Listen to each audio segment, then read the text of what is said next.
A chegada da cirurgia foi muito rápida, entre parênteses, porque eu cheguei de viagem, a cirurgia já estava marcada e eu penso que uns 3 dias depois eu já fui para o hospital, me internei para a cirurgia acontecer. Nesse momento, o dia que eu fui para o hospital, as filhas estavam lá, cada filha tinha uma amiga que também estava lá. Tinha uma amiga minha também, uma médica muito especial. Então, quando eu cheguei no quarto do hospital, tinham todas essas pessoas, as 2 filhas, as amigas uma amiga de cada filha, essa médica. E digo para vocês que isso foi muito importante, porque esta rede de apoio, no momento que você sabe que você vai entrar numa cirurgia, que a cirurgia é grave, que o câncer vocês estão vendo que eu estou aqui, é porque o câncer foi, não é?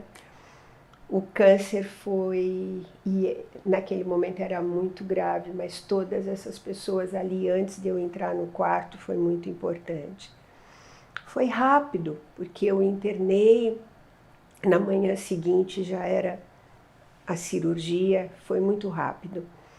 E aí eu fui para a cirurgia, horas e horas e horas, porque um corte vertical no meu abdômen inteiro. E depois da cirurgia eu fui para a UTI, óbvio. E a única coisa que eu lembro eu lembro que quando eu voltei da anestesia, eu imagino, o médico deixou que as minhas filhas e meus genros me vissem.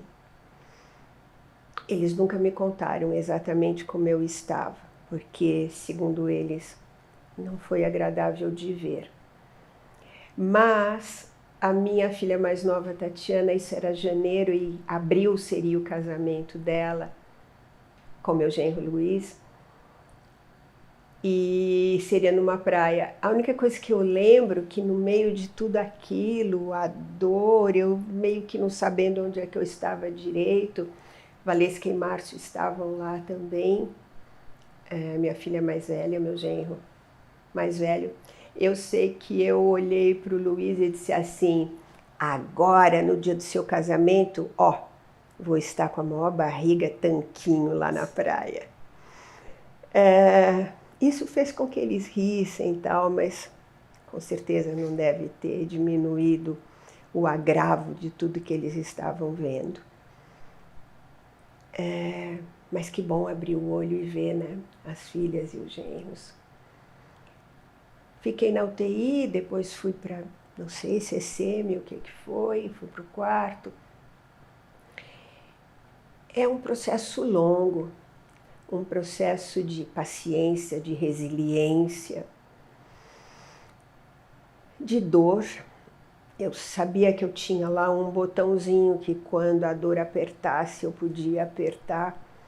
Nossa, a sensação que eu tinha é que eu não deveria nem tirar o dedo daquele botão, não era isso aqui, eu devia ficar ali.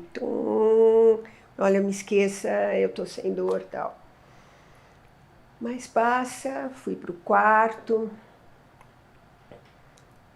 Eu não lembro exatamente quanto tempo eu fiquei no quarto. E depois voltei para casa. Quando eu cheguei em casa, Valesca e Tatiana presentes sempre. E só que dessa vez a Natasha pegou um avião e veio de Singapura para ficar uma semana comigo. Então, quando eu cheguei em casa, eu fui para casa porque Natasha estaria comigo em casa. Bastante difícil, porque você ainda está na sua cabeça que você teve um câncer. As dores ali estavam, dores diferentes do pós-cirúrgico, e também porque eu sabia todo o caminho a ser passado depois, quimioterapia, radioterapia. E ainda tinha a questão de que em abril minha filha se casaria, a mais nova. Natasha foi embora, voltou para Singapura e comecei o processo de quimioterapia. Cada caso tem uma quimio diferente, e cada caso também é diferente. Às vezes a pessoa faz quimio primeiro, depois cirurgia. Eu posso contar o que aconteceu comigo. A quimio foi pós-cirurgia. Na primeira quimio, Tatiana e Valesca foram comigo. A quimio que eu tomaria, eu internaria e eu passaria o dia com a quimio gotejando no meu braço. E a quimio aconteceria no intervalo de algumas semanas. E na primeira quimio, as duas filhas ficaram lá o dia inteiro comigo. Eu achei tudo aquilo muito difícil para elas. E aí eu disse, olha, vamos combinar uma coisa? Uma me traz, chega na hora do almoço, esta vai embora, chega outra e eu vou embora com essa. E assim foi. As filhas ficavam comigo, cada uma delas metade do tempo. A primeira quimio, ok, pegou a veia, voltei para casa e daí tinha um combinado delas para comigo, que pós-químio eu iria para casa de uma delas, que eu não ficaria em casa sozinha de jeito nenhum. E assim foi feito. Pós a primeira, eu fui para casa de Tatiana, porque depois seria o casamento, ela iria embora e eu ficaria com Valesca. E assim foi. A sala de espera da químio é bastante dolorosa, porque você vê... Como eu estava na ginecologia, só tinham senhoras, você vê algumas senhoras com muito sofrimento, você olha e diz assim, nossa, eu só posso dizer muito obrigada, meu Deus, porque com certeza eu estou melhor do que aquela senhora. Mas era muito triste ficar ali até o momento de eu entrar na químio. Quando eu fui fazer a segunda químio, as filhas não me disseram, mas a enfermeira contou para elas, olha, esse tipo de medicação, pós-segunda químio, o cabelo dela cairá. Essa segunda químio, eu fui para a casa de Valesca, e o que aconteceu? Eu estava no quarto à noite, e quando eu olhei para o meu travesseiro, ele estava cheio de cabelos. Eu, na hora, comecei a chorar. Meu genro apareceu. Márcio. Ele é absolutamente discreto. Ele só perguntou, Lucia, você precisa de alguma coisa? Eu disse não, obrigada. E fiquei calada. Na manhã seguinte, eu fui tomar café da manhã com eles, calada. Quando eu estou sentada à mesa, eu olho... em cima da mesa, no meu colo, cheio de cabelo. Aí eu olhei para minha filha e disse, nós vamos cortar meu cabelo. Aí eu sei que ela ligou para Tatiana e fomos para o cabeleireiro. Eu com elas duas. Fomos para uma sala no andar de cima. Muitos anjos estavam por perto. Mais um anjo foi esta cabeleireira, Cris. Entramos na sala, as filhas estavam e a Cris começou a raspar meu cabelo. Eu não conseguia olhar para nenhuma delas três, porque eu tenho certeza que se eu olhasse eu começaria a chorar e não cabia naquele momento. A dor aumentaria nas minhas filhas. Assim foi. Fiquei careca. Nisso as meninas, as filhas, olham e falam que elas também iriam raspar o cabelo em solidariedade. Eu digo não. Ninguém vai raspar o cabelo em solidariedade. Sou eu só. Bom, enfim, saímos de lá.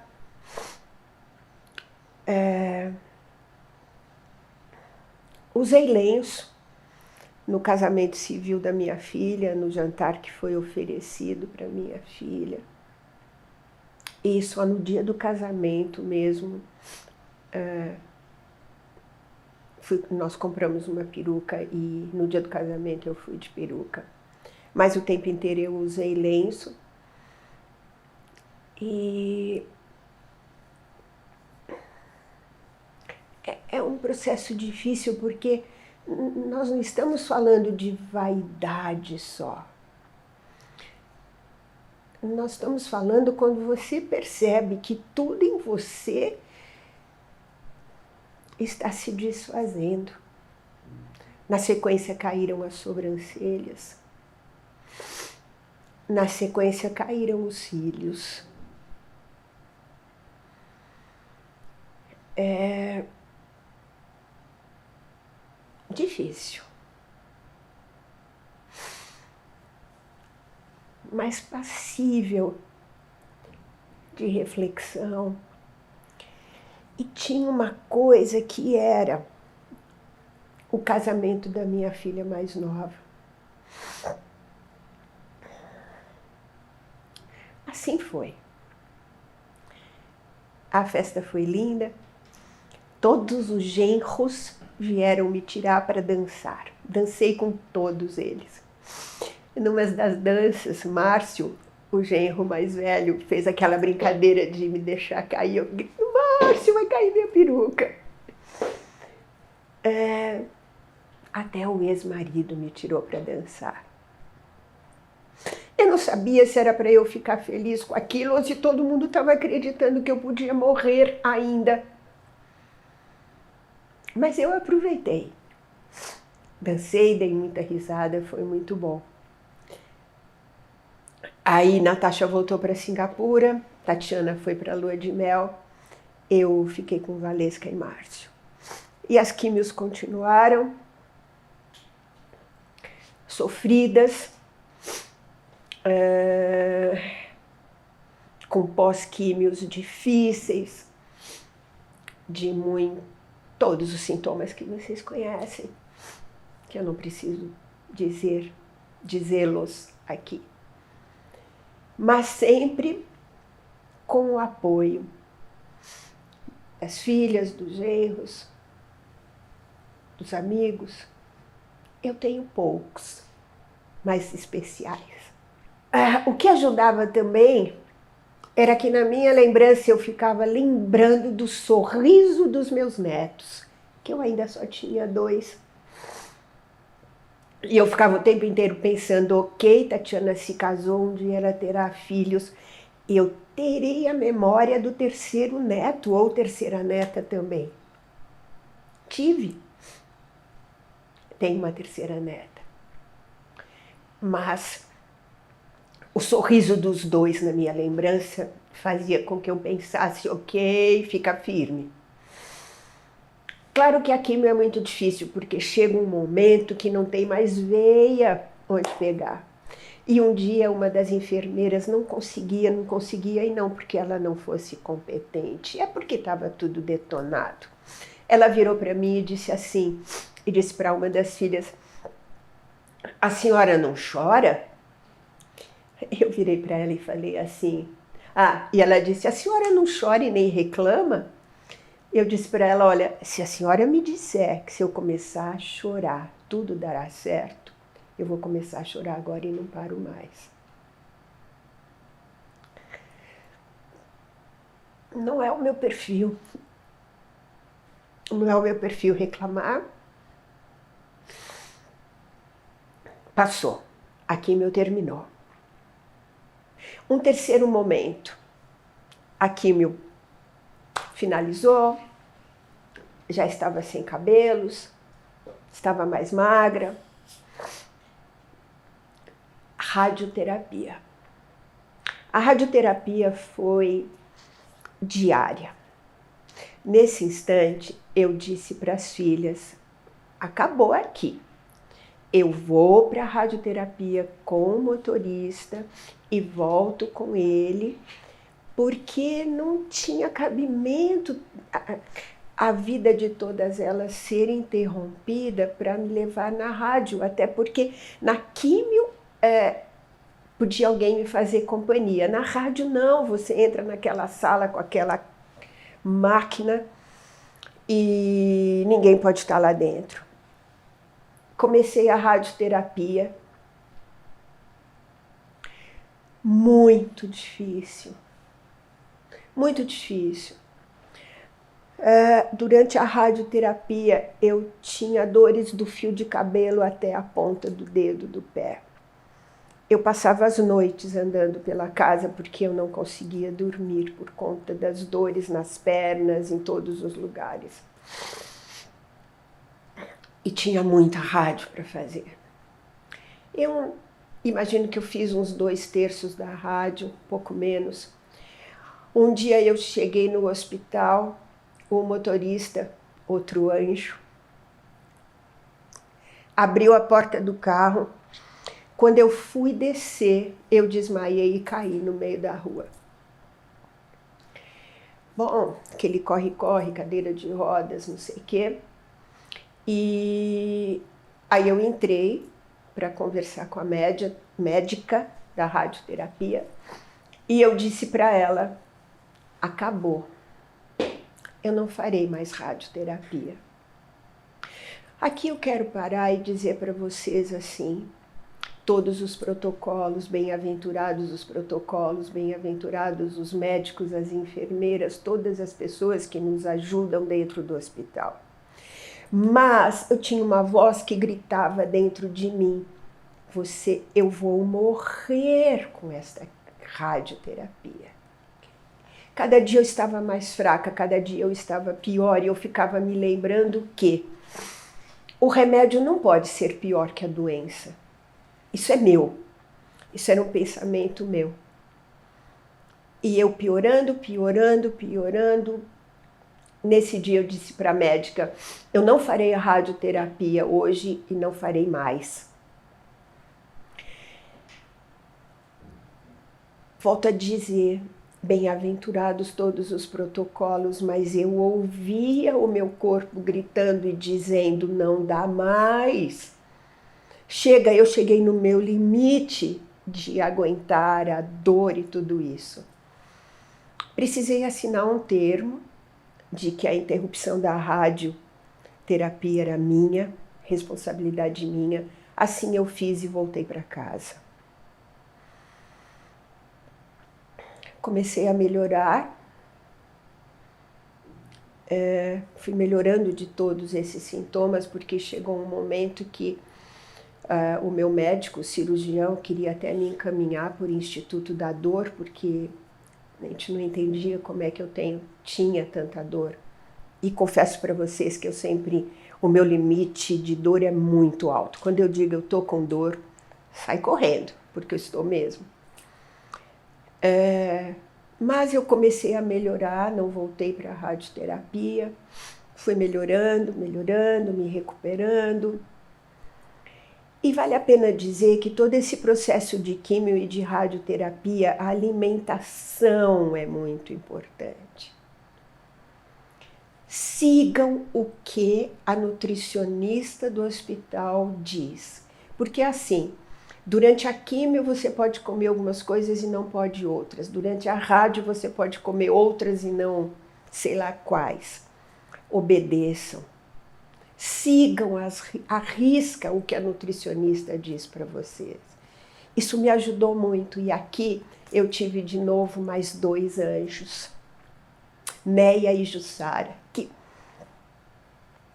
cozinhavam exatamente aquilo que eu podia e devia comer.